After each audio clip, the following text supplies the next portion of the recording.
Hey guys, what is up? It is me, Pagey, here once again with another video on Superman and Lois Season 4. So I'm really not going to waste too much time with this intro. We got a big preview for this fourth and final season of Superman and Lois coming to us from Entertainment Weekly. I think it came out a couple of days ago roughly. It will take a bit to get through. There's a lot here. This preview also gave us some new promo images, which we will quickly go over right now. So the first one you can see here is Kyle and Chrissy in the diner. Looks like they're having breakfast, dinner, lunch with someone, or maybe they're just looking at people. I'm not too sure. There's 3 cups there, so they're probably talking to someone. Next up is a clear flashback scene at the Daily Planet with Clark and Lois. Very excited to see what these flashback scenes will contain, especially seeing that we shouldn't theoretically or hypothetically be getting any Superman or Clark Kent in some of these early episodes in the present day. So yeah, excited to see what these might contain. Then we do see John Henry and Natalie on the back of the truck. They seem to be having a bit of a picnic as well. Not too much context, at least in regards to what's happening here. But then we do see the Kent family as well as Sarah and Lana. This is obviously post whatever happens to Superman and a bit of a breakdown here. Though it does feel like this could be a bit of a Jonathan and Jordan conflict scene, seeing the fact that they're facing, opposite each other, but that's a wait and see. Then we do see General Sam Lane. Hard to tell if this is flashback or not. It seems like it might be a flashback to the wedding between Clark and Lois, but I don't know. It's really hard to tell because the background is blurry, but he is in full military outfit, so we'll wait and see what happens there. And this final promo image here makes me the most excited because once again, it's a flashback scene. It's Lois, of course, there on the left, and who's out on the right? Well, that's Lex Luthor, without the shaved head, of course. So I'm very intrigued to see where this leads into the present day story with Lex Luthor as well, because we know a lot of this season with Lex coming to Smallville is going to be very much Lex going after Lois. So this could really set that up. And maybe Lois was a bit harsh on Lex in the past. Maybe they might go down that road. We'll wait and see. But of course, throughout the video, be sure to let me know in the comment section down below your various thoughts on this preview article from Entertainment Weekly. We'll just pretty much say what they have to say and stop at certain points to give my thoughts. But yeah, leave your thoughts in the comment section down below and just what you're looking forward to. Always curious to hear what you guys are thinking. Of course, if you're going to enjoy the video, drop a like, takes 2 seconds. That would have been a hell of a way to leave the series. Superman and Lois star Tyler Hoechlin laughs about the season 3 finale, leaving fans with the image of Superman and Doomsday flying full speed toward their death match. We cannot possibly go out in that one scene of Doomsday and Superman about to crash, and then it just goes to black. Star Elizabeth Tulloch tells Entertainment Weekly. That would be awful for the fans and for us not having any closure. Thankfully, Superman and Lois pulled off an epic save that would make the Man of Steel himself proud. The CW's drama about Clark Kent, Lois Lane and their family returns this fall for a shortened 4th and final season that not only picks up immediately after that cliffhanger, but also ultimately accomplishes by the end of the 10 episodes what the season 3 finale did not. Closure. We tested fate there, the way we ended season 3, showrunner Todd Helbing tells EW, so we're really relieved that it all worked out. The producers had always hoped and planned for the series to run for at least 7 seasons, but it turns out that broadcast TV is nowhere near as invincible as Superman, and the Nexstar Media Group acquisition of the CW was the kryptonite bullet that took down most of the network's original series. So while ending after only 4 seasons was a tough pill to swallow, the showrunners, cast and everyone involved are all clinging to the silver lining that at least they were able to end it exactly how we wanted to end it, showrunner Brent Fletcher says, and that means a lot for us. So that's the big thing that's coming out of this article as a whole, specifically. I've seen a lot of people, linking this article, and the main thing they're really referring to is the fact that they hoped and planned for the show to run for at least 7 seasons. Now, I don't know if this is going off the old model, because if you don't know, a lot of times whether it was the Arrowverse shows or the CW shows as a whole, the main actor or the main actors, if maybe it was a duo or a trio, were usually signed on for 7 seasons. Grant Gustin, Stephen Amell, Melissa Benoist, they're all signed on for 7 seasons. Doesn't necessarily mean they have to see out 7 seasons, but a lot of the times the shows will at least get to 7 seasons, and then they might add on a season or 2 to their contracts, like we saw with Arrow, and of course The Flash. I think Legends got to season 7, and I think Supergirl ended after 6, but we know that Melissa Benoist sort of like, her contract was a bit different, I think, because it changed from CBS, I think it was, to the CW, so I think she only had 5 added to the original season, so she was only contracted for 6, I think, something along those lines. But as we know, there was like a big question mark as to whether this show was actually going to come back after season 3. Like, people think, oh no, they definitely would have.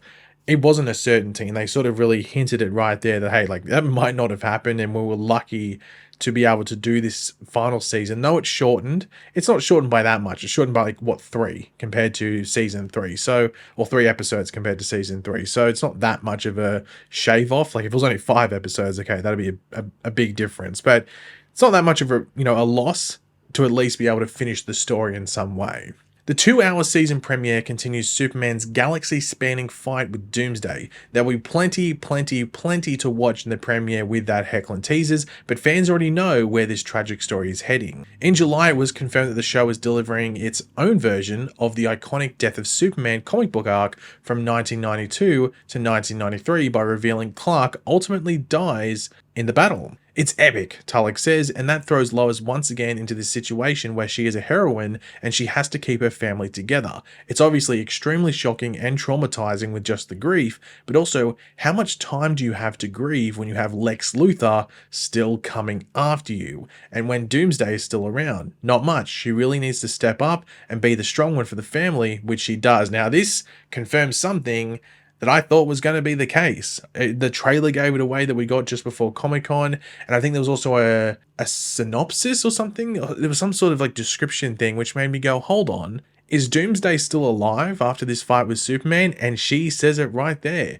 She says, how much time do you have to grieve when you have Lex Luthor still coming after you and when Doomsday is still around? Now, the big question is, did Doomsday get really, really beaten by Superman there and he evolved into like really looking like full on Doomsday? And is that going to be something that's left till the end of the season and Superman beats Doomsday in the series finale? I am so interested now to see how they handle that. And also if Doomsday is this lingering threat where there's no need for him to really do anything and maybe he's just sitting in the background. Whether he's under control from Lex Luthor or not is still a question. I don't know if the constant evolution to the point like after the fight with Superman breaks him out of that control. That's a wait and see, but he says that Doomsday's still around, and I thought that would have been that was the case off the trailer. I think it was based off something Jordan said or something like that, or it was one of the twins said it in the trailer that we got. So very interesting. Do people vibe with that? Do you like the fact that Doomsday is still around? I didn't think it was maybe like the biggest thing, but then again, they do their, they say in their thing there, they do their own version. So the classic thing is that Superman and Doomsday die together in that fight.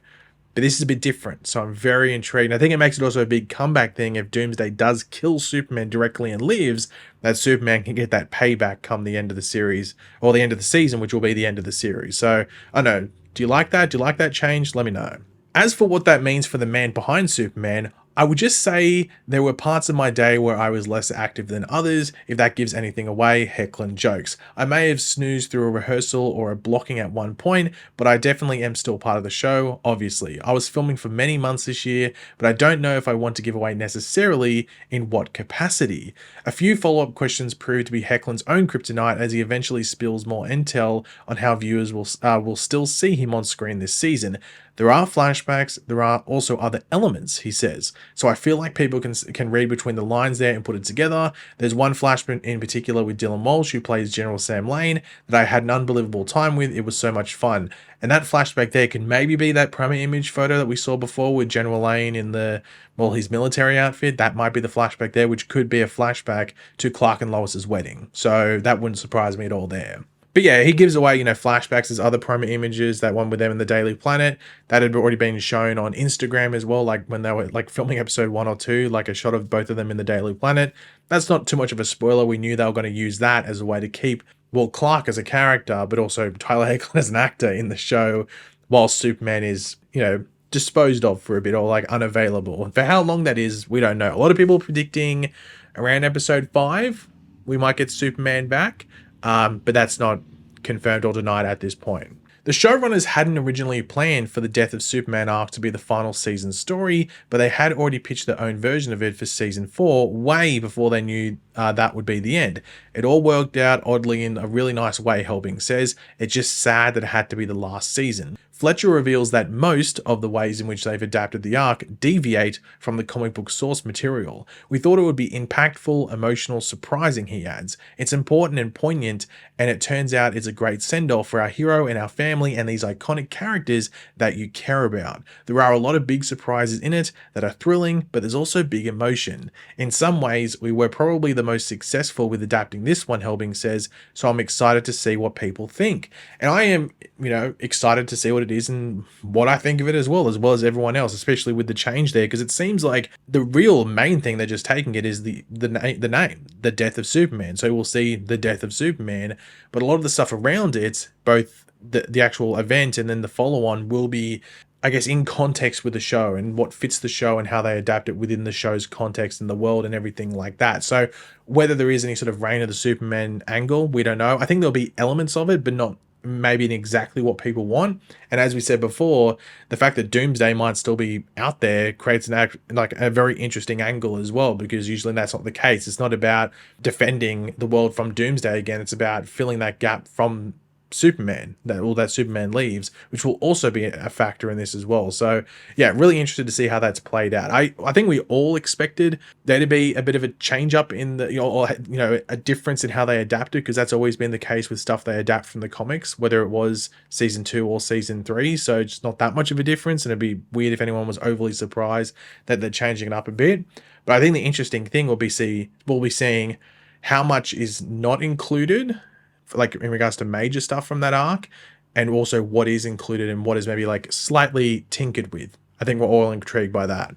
And in classic Superman fashion, the situation appeared dire before it all worked out. In June 2023, news broke that 7 cast members would not be returning as series regulars for the final season. However, the showrunners promised that all 7 characters will still appear in the final season, just in a decreased capacity. Unfortunately, with the state of the business, we had to do it, Helbing says. That was one of the decisions that unfortunately was made to make the final season happen. Fletcher agrees, adding, that was a lot of the secret sauce that helped us get this done. But when we talked to all the cast members, everybody understood it, and they were still committed to being in as many episodes as we could put them in, Helbing adds. It also afforded us the opportunity to wrap up all these storylines in a really satisfactory way. People get a full meal, so the episodes that we're in, they're a part of the storyline in the way that maybe they weren't the past 3 seasons, and it's really satisfying. Just like how Superman always finds a way to save the day, Superman and Lois persevered against all odds to deliver a final season that the stars and showrunners promise is a worthy ending. Somehow, we may have actually pulled off our strongest season of the series, Hecklin says, and that's saying a lot with some of the limitations that we had put on us. In addition to Clark, Lois, their twin sons Jordan and Jonathan, Lex Luthor, and the 7 former series regulars characters, expect to also see surprises in the form of cameos. This was the final year and resources were thin, so we called in favors, Fletcher says. There's a lot of fun characters that pop in. So, as a whole, I think we all knew that, and it was pretty much said when those 7 characters or the 7 former series regulars were leaving, that it was pretty much a budgetary thing so they could actually try and do this season 4. And then of course the strikes happened, I think the strikes happened around that time, so there was a big question mark put around just things in general happening. But it was a clear thing, if that didn't happen, that they couldn't really push forward with it. And there's obviously some characters were John Henry and Natalie specifically, they could have done more there. Maybe it's a bit disappointing, not going to be series regulars so they can develop a bit more. But I think the thing that gets me a lot of confidence there is where they say everyone there gets a full meal. So the episodes they're in, they're actually a part of the story. They're not just lingering in the background and they're sort of just cut to, like we see with Kyle and Chrissy, for example, even Lana and Sarah, for a lot of their stuff that we got in probably season 3, last season in particular, we would just cut to them just to sort of give the main story a break. It's like, hey, okay, here's a scene with whoever it is, and they're dealing with whatever, a personal issue that's not really overly relevant to the main storyline, and then we'll cut back to the main storyline, so we could break it up a bit, And that doesn't seem like it's going to be the case. It seems like they're all going to be involved, which I think adds for a better experience, not only just for us viewers and being like, okay, well, all of this is relevant, not just a third of the episode, but also the actors. They feel more involved. It's like, hey, I'm actually involved in what's going on here. Now, in regards to the cameos, you can go on your own whim. Of course, we know there's people like Jimmy Olsen showing up. Now, whether that's a cameo or not, because I think he's actually going to be like a proper guest role in that specific episode, but we know like he's going to be there. We also don't know if the cameos are like characters from previous seasons or are they different. I don't know. They say there's a lot of fun characters that pop in, so make of that what you will. But speaking of one of the, I guess, cameos or guest roles, they say the Flash alum Tom Cavanagh will appear in the showrunners reveal. It is a definitely a new character from the DC universe and not another version of Harrison Wells or Eobard Thawne or anyone else he previously played in the Arrowverse. It is not something you've seen before, Fletcher confirms. I wish we could have had this character for 18 seasons. It was fun. As for who else will appear in the final season, all details are being kept more confidential than Superman's secret identity. If we tease them, we'll spoil it, Helbing says with a laugh, but I'll say we have a couple that we think are fantastic. So obviously people are going to maybe jump to the big things. Oh, it's Grant Gustin. No, it's Melissa Benoist, or it's Stephen Amell. I, for some reason, still think Stephen Amell might be showing up. I think David Ramsey's not out of the loop. You know, we could easily get John Diggle showing up. Like, you know, we've already had him on this earth. So I don't know, we'll wait and see. You know, you don't want to get the surprise spoiled for you unless it's like an obvious one. It's like, okay, well, obviously this character's showing up. But I don't think anyone's obvious outside of the ones I've already said, like Tom Cavanagh showing up, and we don't even know what character he's playing. And then of course Jimmy Olsen. So let's not try and spoil it too much. Of course, if it gets blatantly spoiled, you know, whatever. But like, you know, I think this is one of the ones where I'd like it to be a surprise, you know? But to finish off, they say, when Superman and Lois takes flight for the final time in the season 4 premiere, the end looms closer than ever, and not even Superman himself was trusted with knowing the series finale story until it was time to film it.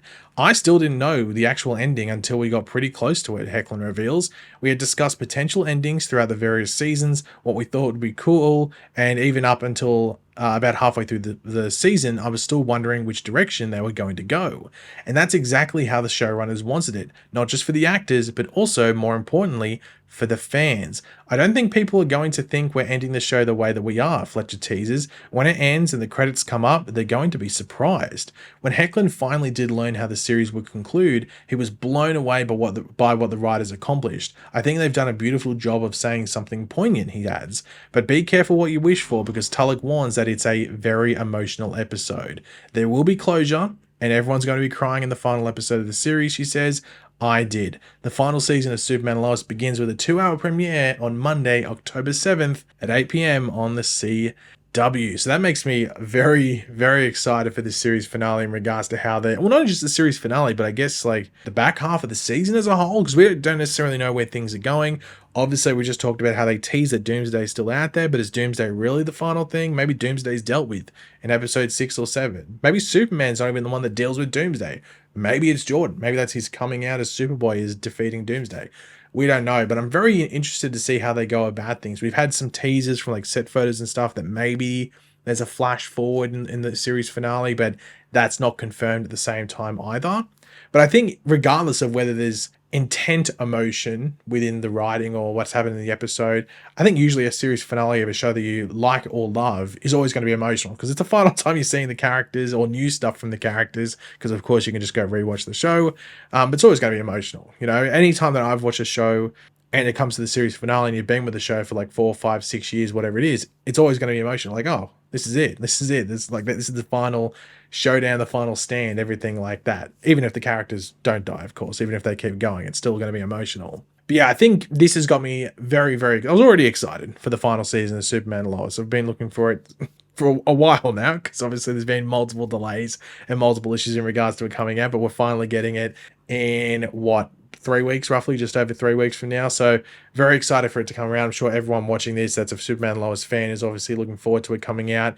And yeah, it's going to be emotional when it ends, but we get 9 weeks of it, 9 weeks of viewing, because of course we have that 2-episode premiere on October 7th. So yeah, I'm looking forward to it. I'm sure everyone else is as well. But yeah, guys, thanks for watching. Hopefully you enjoyed the video. If you did, it'd be awesome if you could drop a like on it, show support. Let me know in the comments section down below your various opinions about this, what you're looking forward to most in this final season of Superman Lois. Any theories, shoot off. And of course, if you are new to the channel, make sure to subscribe, and I'll catch you guys later. Goodbye.